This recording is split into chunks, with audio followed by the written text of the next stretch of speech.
The Mazda lineup of SUVs will provide safety, performance, and capability on your journey ahead. From the three-row Mazda CX-9 to the first-ever Mazda CX-50, our sales team is ready to guide you to the SUV for your lifestyle. Shop the Omaha Metro's exclusive Mazda dealers at Woodhouse Mazda in Bellevue or Woodhouse Place Mazda. Visit us online for your next Mazda SUV at woodhousemazda.com.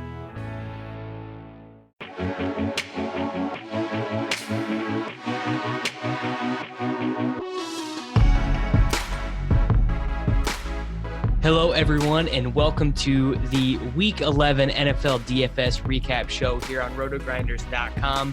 You guys might know this show as the Gillcast. It's myself, Davis Mattek, Nate Nohling, and Sammy Reid. And this is, I believe, the first great episode of the year because, guys, this is the first episode where I come in easy smash day and both of you lost. So I think this is going to make a really good show with both of you tilting at me. I do agree. I think this is the first week that Davis won. If we played a three-man every week, I think this is Davis's first W. That's tilted. Not true, I don't think. I think I've gotten you both a couple times. Yeah, no. I'm just so tilted. I've been not looking forward to doing this show all day. The week that Sammy played Adrian Peterson in cash, I think. That was kind of the worst because I wasn't there that was the week after both of you fish didn't play James Conner in cash and getting roasted by two people who didn't play James Conner in cash the week before was probably my low point of the season. So I had the highest score, so I get to begin the lineup recap, and I think we actually all had a different play here. But I played Drew Brees at quarterback. Nate, you played Fitzpatrick. Sammy, did you have Fitzpatrick as well? No, I ended up going to Lamar Jackson. Wow, I think this is definitely the first time we've had three different quarterbacks. So yeah. My thought process was very simple. It was Drew Brees at home. He's breaking all these records, and he was 6,500 in the highest total game of the week. So it just seemed kind of easy to get him in.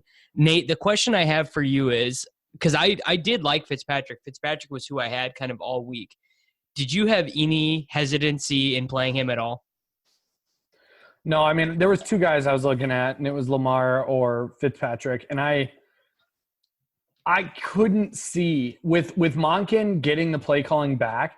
The only thing I was scared about this week was whether or not Monken was going to resume play calling. And when I saw he was on play calling again, I'm like, they're not going to continue to change. It's so unprofessional as an organization to hand off play calling to somebody else, give it back to him the following week, bench a quarterback, play him again, then bench him again. But I'm realizing Tampa Bay just doesn't care. That's not how you run an organization to continue to bench the guy. You got to think that both Jameis and Fitzpatrick have made their peace with it, because if both of them were really upset about it, I don't think they could do it. But I think they must have had a meeting in the quarterback's room at some point, been where it's is 4 the magic number? You throw 3. What is it? 3 or 4, and then I think it's 3. I think we can safely say now it's 3. It's 3. 3 is the magic number. You throw 3 TDs no matter what. But here's the thing with Fitz that drives me nuts. Fitz has literally thrown 400 yards for I think it was every game except one that he actually finished a full game in, and then you bench I don't know. I wish on DraftKings I could just play the Tampa Bay quarterback, and it doesn't be either one. It's just somebody gets benched, I guess the other one. Tampa Bay QB threw for 366 yards and 2 touchdowns.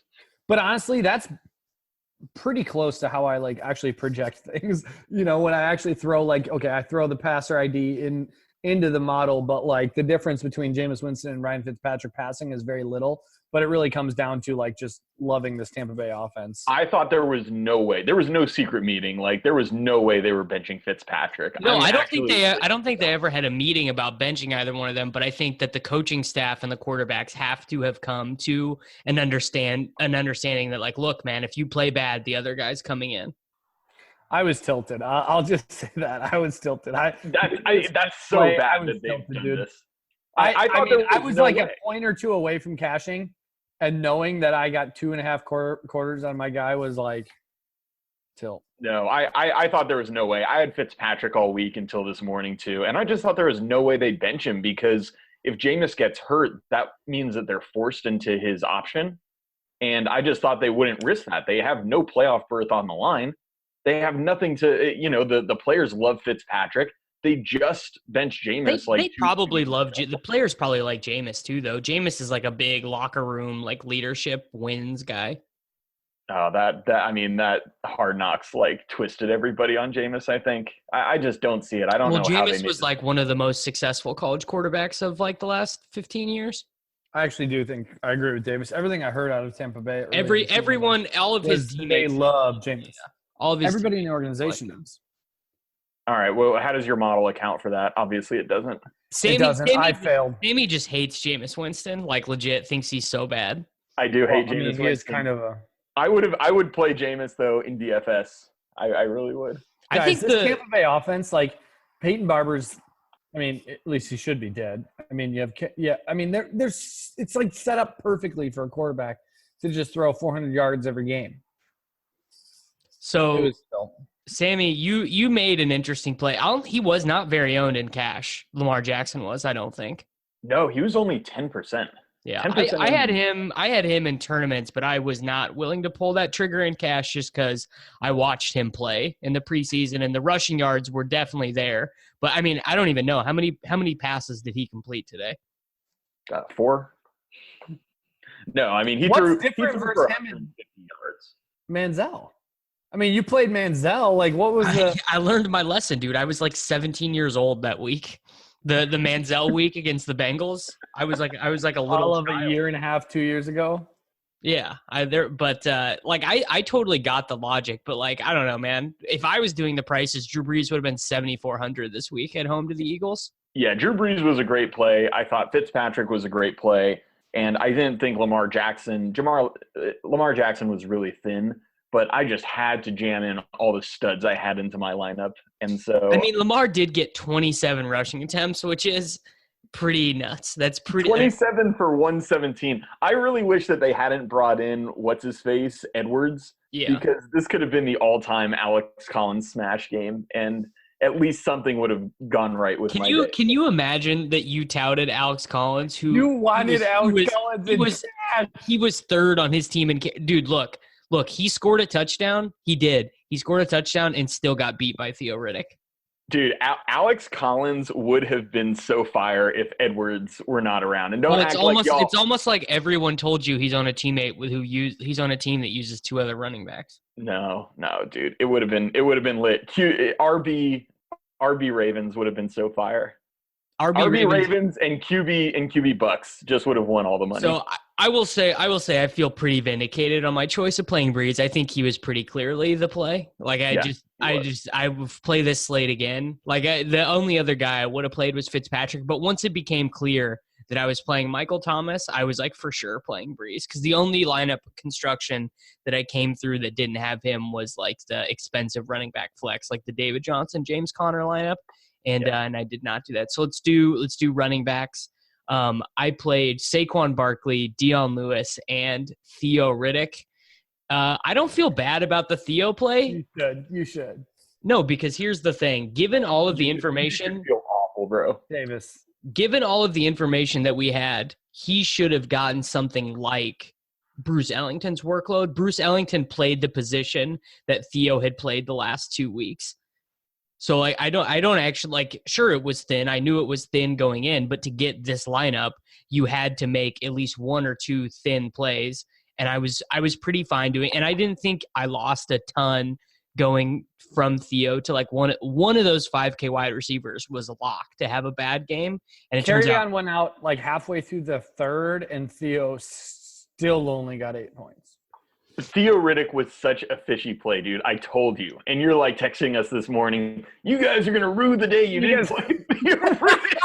I mean, it wasn't about Theo himself. It was about what I was allowed to do. And the rest of my lineup, he was a necessary evil to get to all the other good plays. And I thought this was his floor.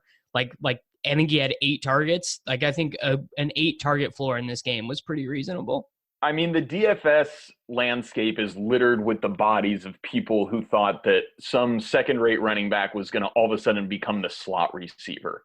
That just doesn't actually happen. No, except Theo's done it. The last 2 weeks, he just was playing in the slot. Yeah, but you knew like Bruce Ellington was coming back. I mean, Bruce Ellington was active last week. Yeah, but he's like new to the team. Right. So, but there was nothing to indicate that all of a sudden Theo would. I mean, and Theo still did get slot snaps in this game. He just didn't have the monopoly of them. And I just think it's insanely bad. I'm sorry. I get it. You made a concession. Tight pricing was really tight. You had to make a concession somewhere, and you chose to make it there. I thought that doing it at wide receiver 3 was probably better because there were so many good second running backs. So okay, so just even theoretically, say that instead of playing Corey Davis or Kenny Golladay, I play Seth Roberts for the min. Where does that get me at that flex spot? Like if you concede that spot, you're still going to a bunch of guys who you don't want to play from like. Yeah, you'd have to get down at quarterback also, and that's something you didn't want to do. And I was just like, I was so sure that Breeze was like, I just felt very confident in my projection on Breeze. Like, I guess if you go back and make this slate, knowing the playing time but not the results, I guess you probably you do probably go Lamar, you play Barkley. And I guess you'd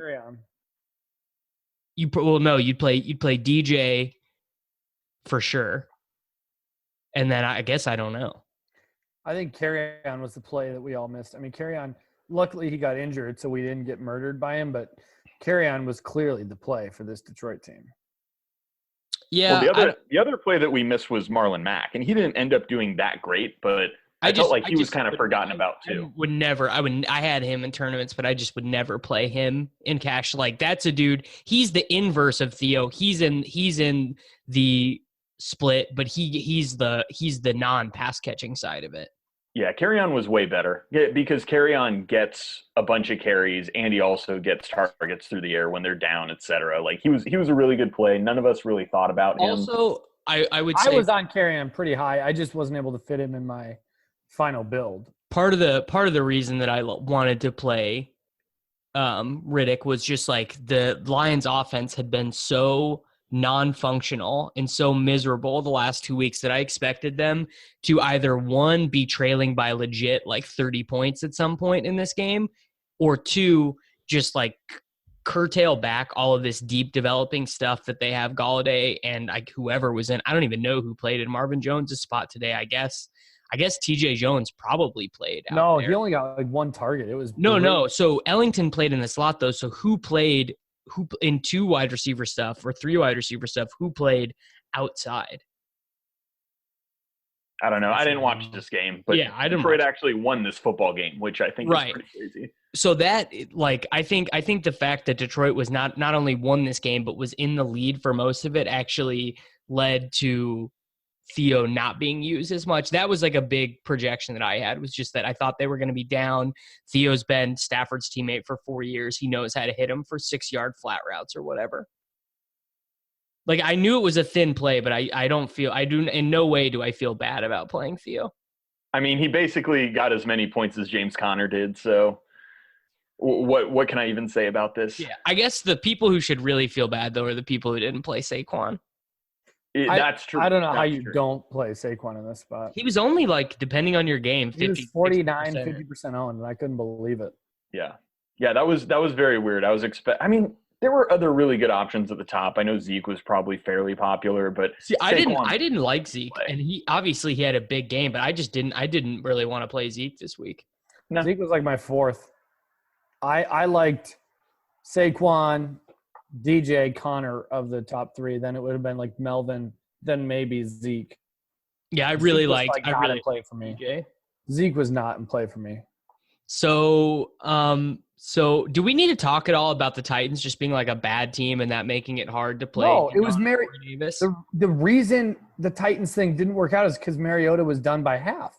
No, the reason the Titans thing didn't work out is because we ran good last week to get. And then we tempted fate. Yeah, we tempted fate and went back to Deion Lewis and Corey Davis in the same lineup, and that was confirmed fish. No, like the reason this didn't work out was because halfway through the game, not even halfway through the game, it was in the second quarter when Mariota went out. He just had the hand thing come up again. No, it was his elbow. Gabbert went in and threw the ball to Tajay Sharp for almost, it was like 80, I think it was Tajay saw like 80% of the targets from Gabbard. It was insane. Nate, you got to take the L, bro. I'm just telling you, this is a friend. I mean, I don't feel like we need to take the L. It's just like this happens. Honestly, it's kind of the equivalent of like when an NBA team, like two mediocre NBA teams, the spread might be like 4 points. And like then just one of the teams just straight up doesn't show up and the team gets blown out by 35 points. Like that's what happened to the Titans today. I literally think CD got one target after Mariota left. The reason we were playing CD was because of the volume that he was getting with Mariota behind the helm, and this whole offense was on the pace on the way up. If you would have known that Gabbert was going to start this game, we wouldn't have been on two Titans players. I mean, at the end of the day, we played two guys from a really bad offense on the road, and results were predictable. That's fair. I mean, that's it. I'm not saying like in a vacuum. The Mazda lineup of SUVs will provide safety, performance, and capability on your journey ahead. From the three-row Mazda CX-9 to the first-ever Mazda CX-50, our sales team is ready to guide you to the SUV for your lifestyle. Shop the Omaha Metro's exclusive Mazda dealers at Woodhouse Mazda in Bellevue or Woodhouse Place Mazda. Visit us online for your next Mazda SUV at woodhousemazda.com. Both Dion Lewis and Corey Davis were very good plays yet again. This is unquestioned. I played both of them. Yeah, also. we just gotta wear the L. Yeah, I mean, it's just this week after we pounded our chest for Corey Davis last week, we got to wear the L this week. I mean, we'll always have week 10. We'll always have week 10. It was great. My L is on James Conner this week. I don't hear from someone who did not play him. James Conner was the cover boy of my tournament article this week. Like I totally was in agreement with you guys that like defenses don't matter. The Jaguars aren't even that good anyways. Conner gets this insane workload. I did not particularly think he was a good cash play, so I'm kind of interested to hear why you guys chose to play him instead of David Johnson. I just couldn't get David Johnson in cash. It was that was the same for me. I preferred David Johnson quite a bit, and I was just 200 short. And at some point, I'm like, okay, Connor's close to enough. He projects out really well. Nate's model, the blitz, all those projection systems had Connor doing really well. And I was just like, you know what? Like, it's not that big a deal from him to DJ. It's a slight downgrade, but I definitely prefer DJ. Wanted DJ, couldn't get to DJ, and that hurt a lot. Yeah, I had DJ projected higher for sure. If I would have had the cash, I would have gotten to DJ. I think I had – so the three running backs I had with the most touches this week was Saquon, DJ, Connor. And I wanted to get at least two of those three. Obviously, Saquon was a lock, and then it was DJ or Connor. So I got to Connor. Maybe I could have pivoted off the Redskins D because I was pretty high on them. Could have gone down to get to DJ, but – honestly, what did DJ get? 19.4. And he ran bad to only get that though. Yeah. Yeah, he only had one catch and no touchdowns. Well, and the Connor thing was run bad. What did the Steelers have total time of possession in the first half? 3 minutes? Like it was Jacksonville had the ball the whole first half. He influenced his own run bad a little bit too. By the end of the game, but the first half, I don't think I would blame that on Connor. They had the ball for like a total of like 5 minutes in the first half. That drop, bro. I literally almost threw my phone. When he dropped, it was a 30-yard touchdown that he had wide open. Like it was literally a lock for a TD. And it would have been like a 12-point swing for him. And he just dropped it. Yeah, that was worth a lot of money. That sucked. Yeah, that would have swung my cash game for sure. Yeah. He was like 9% owned. So I'm just like, I don't know. I honestly never can. I'm like looking at my lineup right now and just seeing what I even would have done with that money. And I don't even see it, but it's possible that I'm the fish, you know? It's not possible. You just play Theo Riddick, you make money. It's just like golden age for Davis Mattek. So, yeah. I mean, I like whatever you guys want to say about Theo is fine. It was a thin play, but I like, and especially on DK, like how many, like we've all played wide receivers with a worse target expectation for 4K than like Sammy. I played Martavis Bryant in cash this year. We played Like we play and we played Maurice Harris and like all sorts of bad plays. So like I just didn't like I was like, oh, if I get 4 for 40 from Theo, it's like it's really not going to be the end of the world. Which is like running back versus wide receiver. I think that's the part that's tough. It's like that's a total mental thing, though. No, it's not though. A 4K running back you can project to have much more like touches and actual like I don't know. I think a 4K wide receiver with that much variance is a very different play than a 4K running back. Because if you miss on a running back spot, you're dead in cash. But I'm it's like it's a flex spot though. But on DK, if you're playing a wide receiver, yeah, I mean it's a running back spot. It's a running back spot. Yeah, and I think on DK, if you miss at one of your running back spots, like that makes or break it for you in cash games most weeks. Especially on a slate like this. You got lucky by the fact that Connor carry on and all those other potential RBs didn't go off. If we had any other week where there was a bunch of 30-point, 20-point games from RBs. But yeah, if you just looked and I mean. Gurley and Hunt weren't on the slate, so that's a big thing, first off. But a big reason why my lineup, even though I got 147, it's not an amazing lineup or anything, but a big reason why it was still good was that the 3 mid-tier wide receiver lineup was horrible. That lineup could not win just because it just didn't get enough. That lineup construction did not give you enough total points. Like I don't was Galladay the only wide receiver in between 5 and 6K who did well? Like I think he was. Felt like it. And I mean, let's just talk about receivers. I had Michael Thomas, Amari, and Corey Davis. And Amari and Corey Davis just straight wet the bed. And I was really confident in those plays. And so how did you so in 2 spots you fell short of getting the 200 that you needed, Sammy? Of getting the what? Of getting the $200 that you needed to get to Galladay and to get you needed to get to Galladay. Galladay was like he was the best play. Yeah. It was to me. I ranked him Galladay, CD, and then Amari. I was pretty low on Amari. I was not low on Amari. I don't want to retrospectively make it sound like I didn't like that play. I spent all morning agonizing over whether or not to do the 3 5K wide receiver lineup. I was too high on Amari. I just said, look, this guy has a 0.7 weighted opportunity since he's been on Dallas. He's gotten 8 and 10 targets. He's a true number 1 receiver in a game that should probably shoot out, that should probably have a lot of points. Dallas should probably trail here. I believe that Atlanta would win the game and they would be ahead. And I really just misread the game. It didn't go the way I thought. And really bad week of picks for me. Real bad. You mean the Brandon Powell and Demaryius Thomas? No, picking against the spread. Oh, yeah. I mean, I just probably overweighted 2 games of what Amari Cooper had done and, really just said, dude, this guy is a lock. He's a number 1 receiver for 5.4. I don't think that's what happened. I just think that the Dallas game plan just went back to Zeke this week, but I still think over the course of this season, Cooper is still going to have like a super good weighted opportunity ranking. Like in his time in Dallas, it'll still be, top 10 percentage in the league. I would bet. I'm definitely going back on Thanksgiving. I will say this: he was like 4th on Whopper on the week. I mean, Gallup had 5 targets, Beasley had 7, Zeke had 8. I mean, he literally had the same amount of targets as Swain. Like he only had 5 targets. So I don't think it's just that the fact that they ran the ball more, like the targets didn't go to him. So Nate, you should talk about what you did and your extremely dumb fish logic for not taking Michael Thomas. Okay, you think it was fish because you think it was fear-based, but here's the thing about Michael Thomas. It's fear-based. You cannot explain it in a way that does not make this sound fear-based. I'm excited to see him try, though. Yeah, I would love to hear I don't think it's just fear-based. Okay, so I was looking at Michael Thomas, and obviously Michael Thomas is a smash play. The dude's got a 90% catch rate on the year. The dude's efficiency is off the charts.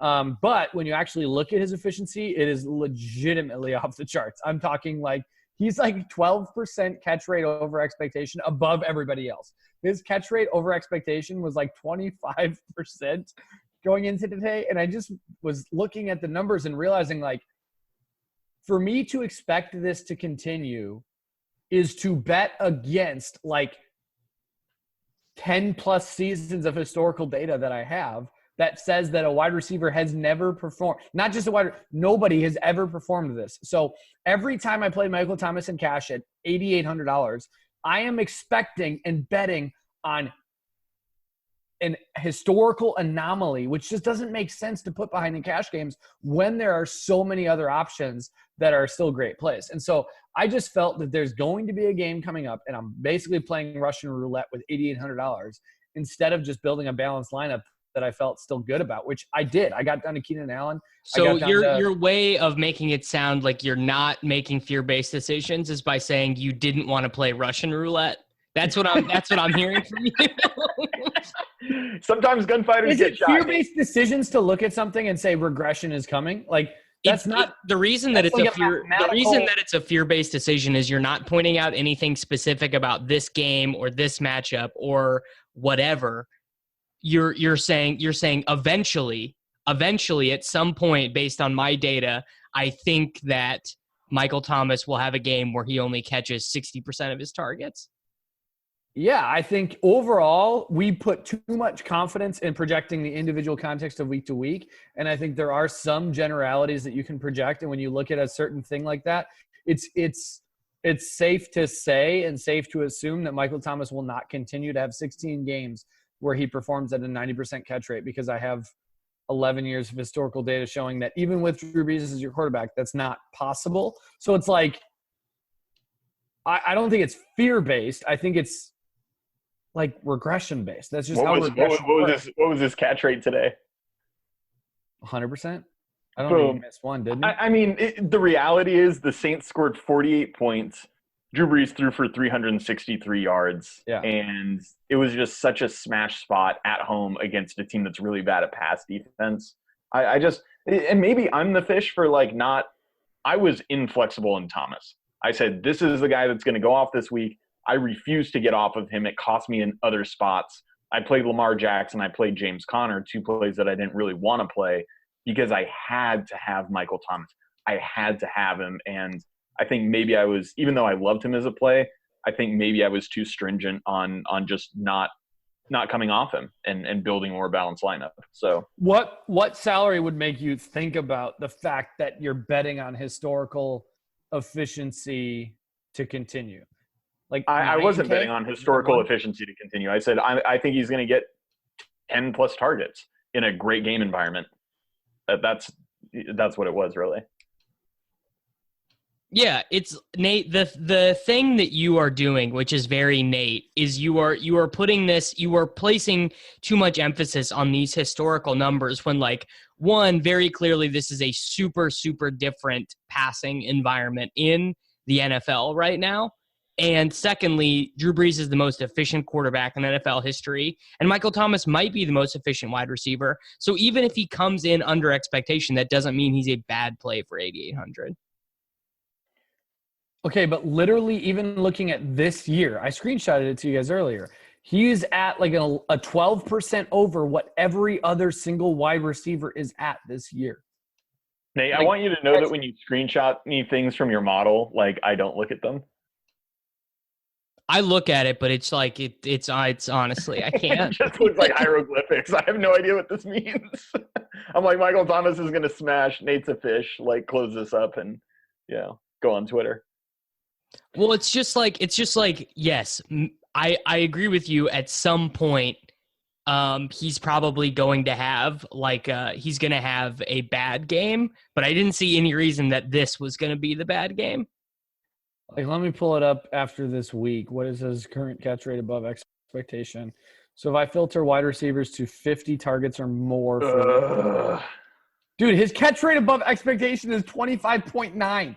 He is 25.9% above his catch rate, where the second in the league is Brandon Cooks in another historical efficiency offense at 14.3.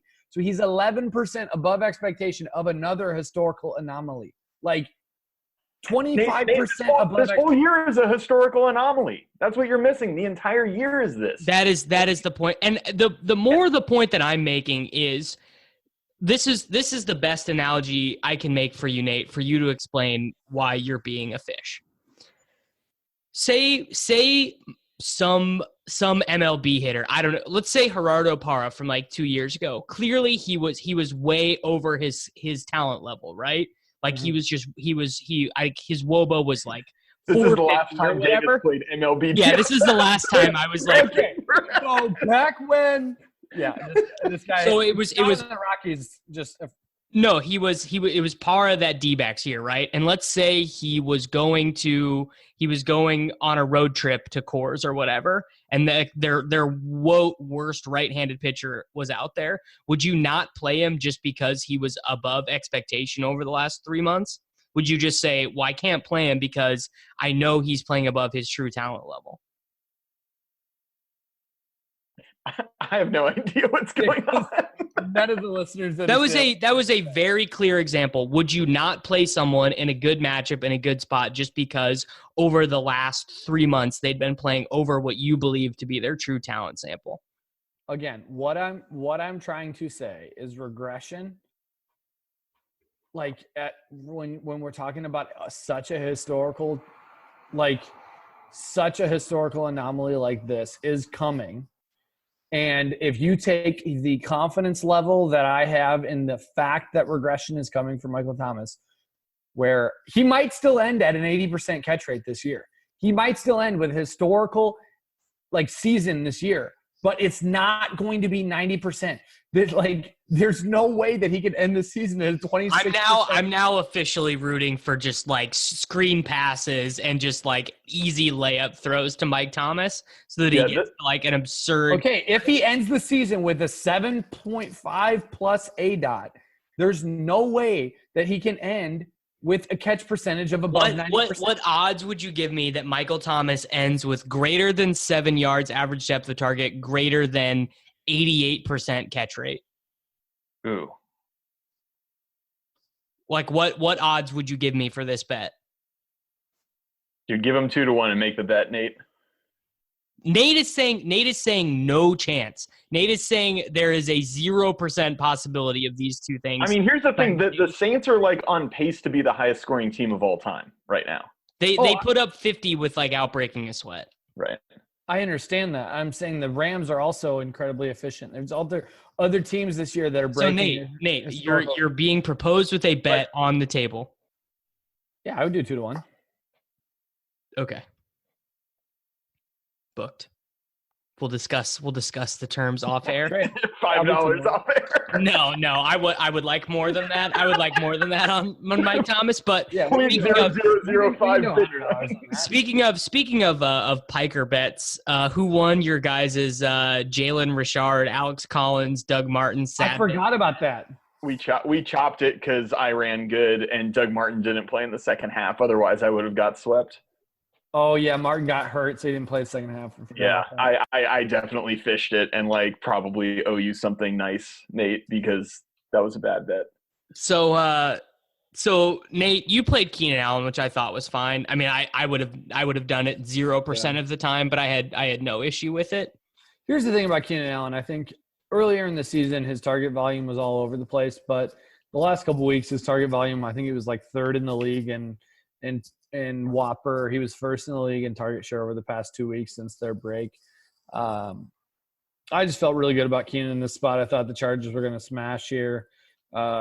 Keenan did pretty well, but didn't get the 100-yard bonus, so he put up 24. It was fine. I mean, he outscored MT, so that was fine for me. I just lost because of Connor. I put up 133.08 with James Conner with a 10. So should have just played Theo, bro. Did you play Galladay, Davis? Is this how your lineup was good? Yeah, Galladay was the second Galladay was guy. a lot. Yeah, he was the second guy I put in after Barkley. Yeah, my receivers were Keenan, Corey Davis, Kenny Galladay. So you did, Sammy. You did what I wanted to do. Or wait, no, you didn't because you had Michael Thomas. Yeah, I went Thomas, Cooper, Davis, and I thought it was Cooper, Davis, or Galladay. I wanted two of those three, and the money just dictated that I didn't get Galladay, and that was bad. I lost money because of that. Did we all play Ricky Air Yards at tight end? Mm-hmm. Did he have good air yards again this week? No, I don't think so. I'll pull it up. I hope not, because I can't play him again. I got something I got to tell you. You played O'Shaughnessy? I did play O'Shaughnessy. I mean, at that point, you should have just eaten it and played Matt Lacoste or whatever. How many times did Arizona throw in this game? Holy frick! I should have just blown up my whole lineup. I mean, they had a couple long touchdowns. Like Christian Kirk had a 60-yard touchdown. They just didn't throw that much. No one in Arizona had more than 4 targets. No, they had 9 completions total. Yeah. Yeah. Okay. So Ricky Seals-Jones got 3 targets for pretty good target share. 6 air yards. I mean, at some point with cheap tight ends, like I just degaff. It's like one is kind of close to the other. I don't even know. I don't know if there's anyone I would have played who was Cook. Good. Cook was the only guy I would have. There was no lineup where I had more than $3K to spend on tight end though. I mean, we really blew it, Davis. We did like an entire Skullcast and didn't talk about Antonio Gates, and Antonio Gates was like the play. Wait, was he really? Oh, dude, Gates smashed. He crushed. He took Keenan Allen's touchdown late in the game. Dude, Gates went 5 for 80 and a touchdown. This is neither here nor there, but if Gates closes the year strong, I have like a decent chance of winning the 35K subscriber contest on Football Guys. I needed a good week from Gates to get through this week. So I'm probably, now that all my seasonal teams are like pretty much dead, I'm like sweating this thing pretty hard. Only Antonio Gates can save it. Antonio Gates, Demaryius Thomas, what were you doing this offseason? Well, Demaryius, I don't feel that bad about it. Whatever. He's just like, some guys just die sometimes. The big thing I did wrong in seasonal, and I'm sure I'm not the only one who did this, but just Gronkowski, man. Just that dude knows how to kill. What did Demaryius do this week? I know I saw you touting him on the Swolecast. Oh, I don't even know if the dude was active. Like honestly. Oh, he had I just pulled it up. He did have 1 target for 0 catches, 0 yards, 15 air yards, but 0 yards. Sometimes Nate, let me show you how to do something you've never once done on this show. I was wrong.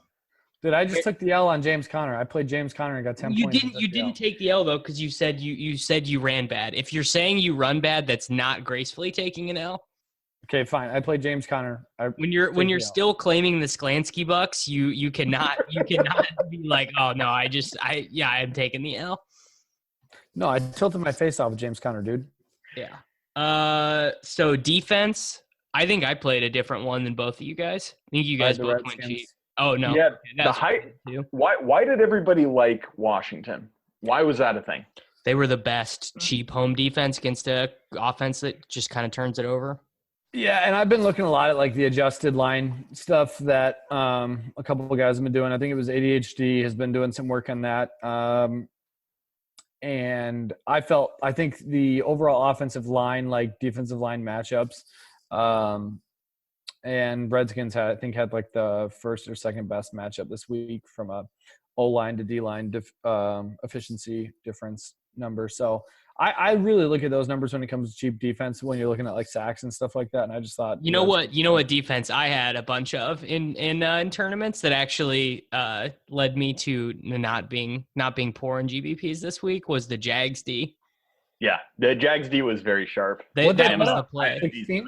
They had 16 for a while until that last stand from the Steelers. So they only got 9, but that lineup like allowed you. It's like in tournaments that swap down to them let you get T.Y. Hilton over one of those 5K wide receivers. Why didn't we play T.Y. Hilton? But the Saints were 13 points, and at 2.1 they were like 10%. They were owned. It was just about the fact that I had Hilton on like all of these teams. Guys, let me ask you a question. We loved Hilton, right? I had a ton of them in GPPs. Davis, I know you did. Nate, I'm assuming that you did because, you're sharp occasionally. Was he like not a play we should have played in cash? Just didn't have the money. And also it's kind of tough to play him when the fact that they never target him in the red zone. Yeah, like I know his archetype, like this, like his ADOT isn't even that much. The big reason why he's like tournaments only right now is it's like you're betting on the come. You're betting you have the open-ended straight draw with T.Y. Hilton. Like at some point they're gonna start throwing him the ball down the field. They just hadn't done it yet. So that was. I love it when you throw poker analogies out there, Davis. Like, keep them coming. I played cards once 7 years ago. I actually watched you Twitch online poker one time, and it was great. Probably just jamming it all in it. I just love to get it all in the middle whenever possible. Yeah, the session was not that long. No. So did you guys learn anything meaningful? Nate, maybe did you learn something about How to take an L? Well, just instead of fading historical efficiency, maybe relying on historical efficiency. Do you have any comments or concerns?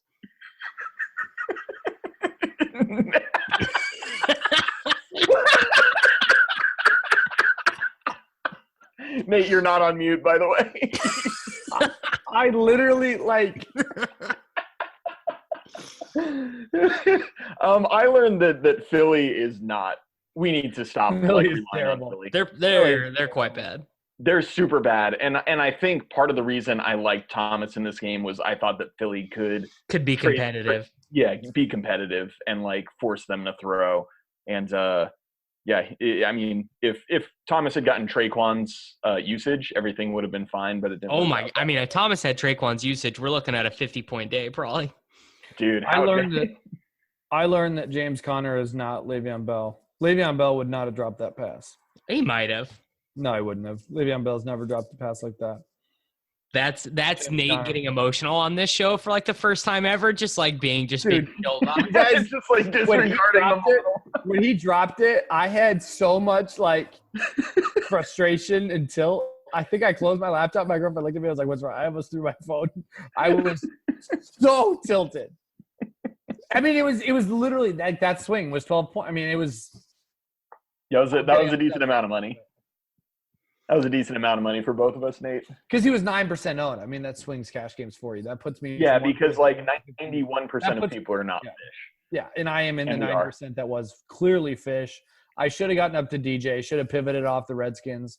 Not getting to DJ was a mistake. I'm a fish. So I'm pretty sure that tomorrow's showdown slate is it's going to be the best or worst thing ever. I mean, it's going to be the best, clearly, because we're going Josh Reynolds and the captain and just letting the chips fall where they may. I mean, I will say this. I will have 100% Josh Reynolds, but this slate is just very interesting in the sense that so you have to, obviously, with these showdown slates, you can't just accurately price everyone. You can't make Brandon Cooks the showdown equivalent of what his DK salary is. You have just to make these slates playable, they have to jam these guys down. So Kareem Hunt, Robert Woods, Brandon Cooks, Travis Kelce, they're all way cheaper than they would be in a normal showdown slate. Because when you have two really expensive offenses facing each other, it's just what are you even supposed to do? I would salary game. It'd be tough. Right. I don't envy the guy who has to make the salaries for these slates because if you give Brandon Cooks what his showdown salary should be, it's just you can't play. Everyone would be playing Marcus Kemp or whatever. So it's just going to be a super interesting slate. I'm going to dig more into it tomorrow, but I'm going back real quick, Davis, did you learn anything? Did I learn anything? I learned that unless a team explicitly says Theo Riddick's going to be starting at slot wide receiver, maybe don't project that he's going. I get so pissed at Davis because he plays these terrible and he lucks out. Dude, I mean, Davis played Theo Riddick in cash and at his running back spot. You know what, Nate has still. Davis, what did you put up? 140 something? Yeah, 147. You know what? I still would have won if Theo got 0. Yes, you would have. So something that Nate has yet to learn about NFL daily fantasy is that it's just a little bit of a feel game. Sometimes you just got to accept it. And Nate just refuses to accept that a game that is easily the most variant form of fantasy sports that is. No, it's not. Baseball is clearly more variant than football. Sure, over one day, but not over a month. Yeah. Yeah, long term, baseball is way less variant than football. Over the course of a season. Over the course of a season, literally anything can happen in football. James Conner already has more touchdowns in a season than Le'Veon ever had. Like if that doesn't prove that the game of football is like insanely variant, I don't know what will. Yeah, there's a lot of art to it, Nate. You got to become an artist. From a DFS standpoint, baseball is by far the highest variance game. No, it's not, because you should just basketball's the least and football's in the middle. Models for events-based sports, models are just always going to have flaws. Like for iterative sports like basketball, like you should honestly be mostly relying on a model, but like you can't stone rely on model outputs in event-based sports. It does not work. You have to be making inputs and adjustments as a DFS player. Yeah, players have events upside, Nate. You gotta account for events upside. And Theo Riddick getting his 8 points.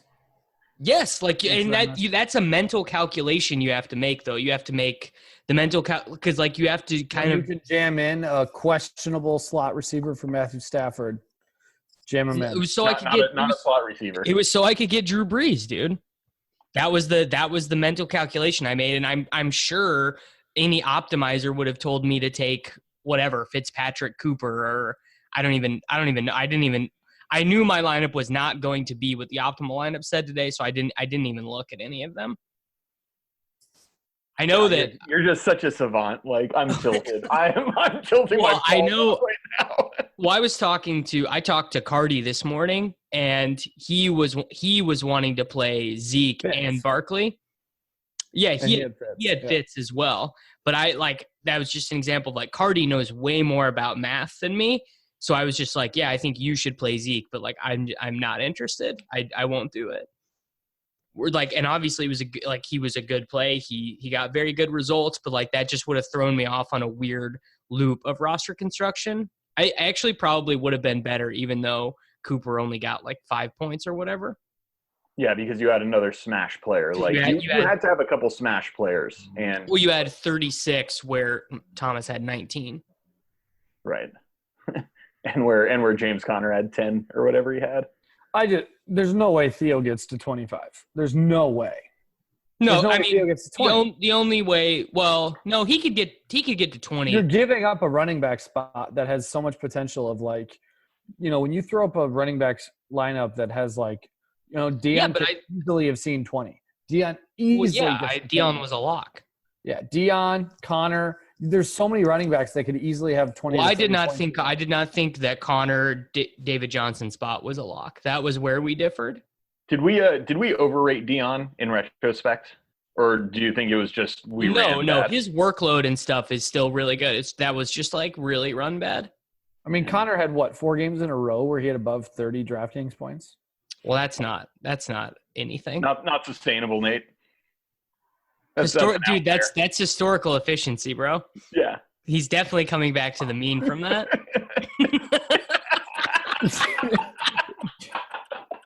You don't even understand what you're talking about. Nate, you should have known. You should have seen that historical production and known that at some point he was going to come back in line with more like other league average running backs. Because make no mistake about it, James Conner is not a super special player. He's like a little above average, but it's not like James Conner is not Saquon Barkley or Ezekiel Elliott or whatever. He's like just a good, reliable running back. Yeah, I didn't need him to be. I just needed Pittsburgh to have a couple of plays. They just regressed to the mean. Yeah, he'd been catching all his targets before. When he had a big target, he dropped it this week. Yeah, that was literally the universe regressing him for you. That was the universe just putting in that regression. That was Russian roulette. That was you shooting yourself.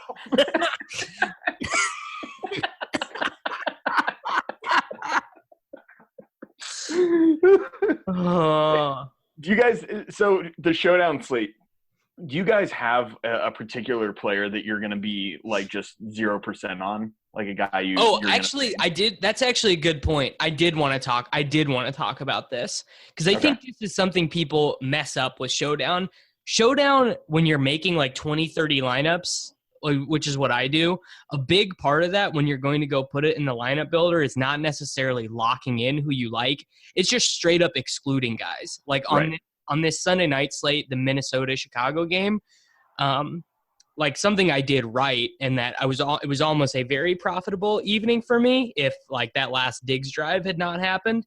But I just excluded Dalvin Cook and Jordan Howard and Kyle Rudolph because I was just like, these dudes, sure, if they score a couple touchdowns, whatever, they kill me, that's fine. But I just think the way I project this game to go, these guys are not going to be good. They're not going to do well. So instead of them kind of mixing in those lineups, even 10, 20%, I just want to have 0% of them. So, Sammy, I think that is a good point that you make. A big part of these showdown slates is just not playing guys you don't think are very good, just like straight up getting rid of them. Yeah, first question you should ask yourself, I agree with that, is who am I not going to play rather than who's going to be my captain? Because obviously that's Josh Reynolds, maybe Chris Conley. No, and people do also mess that up, though. Actually, This is big in NBA. People in NBA Showdown, they think they should captain the cheap guy who's like going to get extra run that night. Like, and in NBA, you're dead if you do that. But in NFL, I still think it's not great to do that. I still think you're trying to get Tyreek or one of the quarterbacks or like really. I think it's captaining one of the quarterbacks for tomorrow. I really do. I probably would not captain Goff. I think captaining Goff's pretty bad. Really? Yeah, just because he can share touchdowns with Gurley. Well, so if Goff, let's just say Goff gets 30, what percentage of the time do you think Goff gets 30 and one of the three wide receivers doesn't get more than 30? Yeah, probably not that often. And the wide receivers are cheaper and they have way higher upside in the full PPR scoring. I think for the Rams specifically, this is where I would disagree. I think the Rams specifically is one of the most spread out offenses. You can go to Woods, you can go to Cooks, you can go to Gurley, you can do. I mean, there's so many different things. Well, their tree is going to be more narrow this week with Cooper being out.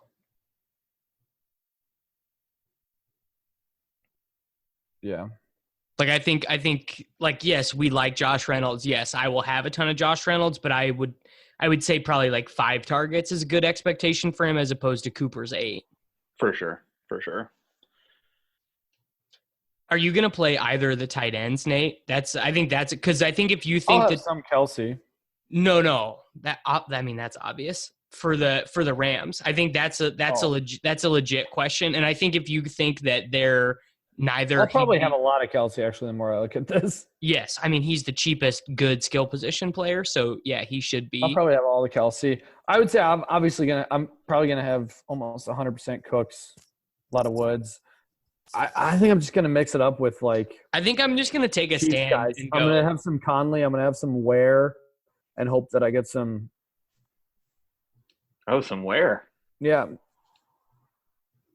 Yeah. Have some 2-minute hurry up love.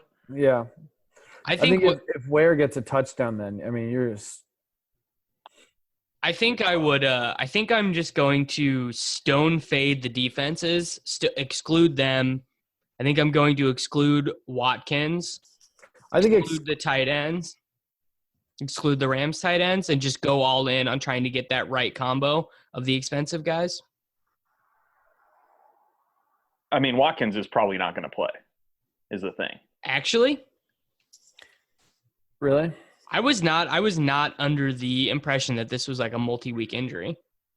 If Watkins isn't going to play, he didn't practice the last 2 days, and they brought up some dude from the practice squad. Like he's that screams to me that he's not going to be in there. I would say a take for people is that Chris Conley just isn't very good, and DeMarcus Robinson's probably more likely to get targets even if Conley plays more.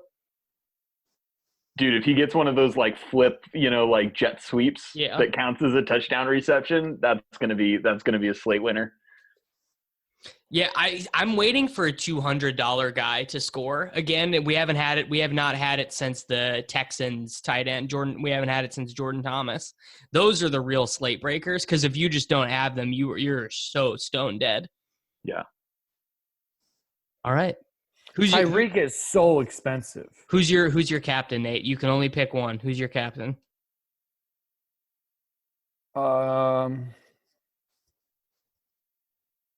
Goff. Master of decision making, Nate Nohling. Who you got, Sammy? Who's your captain? Josh Reynolds. All right, I'm going Cooks. I will say my 4 captains will probably be Mahomes, Cooks, Reynolds, Kelsey. That's probably what I will do. Not having Goff is a mistake. I pretty much never captain the quarterbacks when I do these. Just because one of the quarterbacks is at 9,600. And you can captain Tyreek Hill. Yeah, you can captain. Mahomes is 11-2. Mahomes is 11-2. Mahomes is a whole other – I mean, literally, Goff is 9.6. Goff is less than Gurley, Tyreek. Nate, you and I have a very different opinion of the captain and how to utilize it. I'm actually going to trust Davis here. He does take cast Patreon shows about the showdown. I think that not captaining Goff tomorrow is a mistake. If you're trying to smash these slates with a unique lineup, the way to do it is to get a really high upside pass catcher, lock him into 20 lineups, and get the right combination around him. The Kansas City offense is a whole lot more concentrated than the LA offense. I don't understand that argument against Goff. A historical outlier, though. Yeah, I mean, just the LA offense has over the long run, spread it out in between Woods, Gurley, Cooks, Reynolds. There's much more to spread it out on than there is between Kelsey. Kelsey and Hill will have a much higher target share and overall concentration of that offense than any two guys you're going to find in the LA. Guys, this was a bad podcast. Yeah, Nate, yeah. I need you to hit the showers, man. Just sit the next couple of plays out. Davis, you're wrong. Like, you made an argument for against Goff that is like not correct. You're right. I would just rather have players like Tyreek or Cooks that I think. Then say that. Don't make up some fake narrative that's not true. Well, I didn't make up a narrative. I asked. I said, how likely is Goff to get to 30 and one of the other guys on the Rams not going to get to 30? And I think their passing tree is going to be narrower than you do this week also. Like you're giving like Reynolds and the tight ends some extra targets that I think are just going to Cooks and Woods. But we're captaining Josh Reynolds, Sammy. Yeah. And then we're gonna be rich. We can do an emergency podcast after we're rich. Emergency pod. Yep. All right, guys. This is like an hour and a half long of a podcast. So it should have been like 20 minutes. This was horrible. Way too many of you listened to us talk about Theo Riddick for 45 minutes. So I hope that was enjoyable for all of you. We will, of course, be back next week. Hope everyone has a dope Thanksgiving. I hope DK releases showdown slates for every one of those games. That'll be what Turn Kings. All right, everyone. We'll be back next week.